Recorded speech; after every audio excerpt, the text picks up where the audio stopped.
And they're doing some special things as communities in Florida and Texas try to grapple with hurricane destruction. Another factor to consider, the many animals that have now been displaced by Irma and from Harvey. Many local organizations here in Chicago are pitching in by taking some of the animals that have been rescued throughout this chaotic situation. Joining us in this morning now is Toni Kondaris, who's a volunteer with the South Suburban Humane Society. Toni, you brought a friend along with you. Who do we have here? This is Everest. She's 8 years old, so she's a little bit of a senior. She's a little hard of hearing. She came from down south.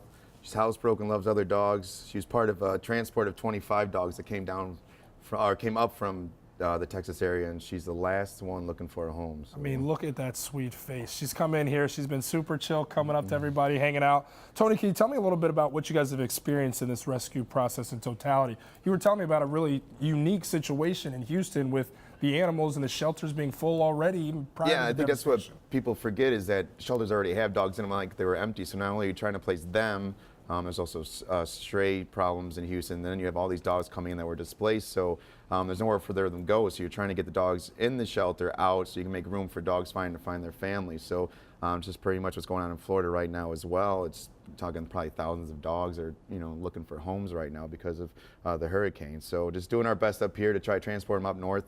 Like I said, we were able to find homes for 24 of them of the 25 that came up. So a lot of compassion in the Illinois area to rescue dogs. Now for Everest, what's her daily day-to-day like with you guys right now in terms of waiting for an owner potentially, which is why we have Everest here today to try and figure that out for everybody out there. Yeah, she's pretty chill. So in the shelter, I mean, she usually just naps. She's a sweet old girl, so she likes her walks and stuff like that. But you find her, she's usually sleeping. She was at my house last night with my 4 dogs, and she was running around the backyard. So she's energetic. Loves her naps too.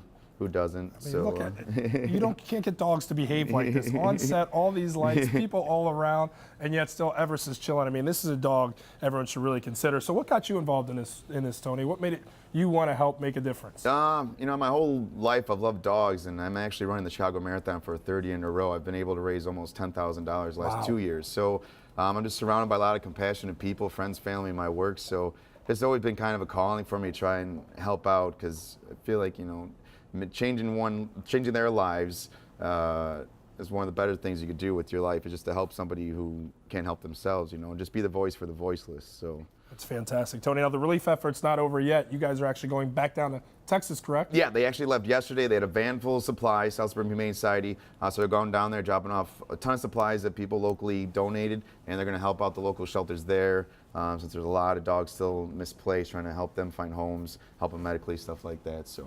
Well, Toni, you're doing a fantastic thing. Thanks for joining us today. Thank you for having us. Yeah, and if you want to help by adopting an animal, head to southsuburbanhumane.org and look at this beautiful dog. Let's get Everest. Let's find her a home.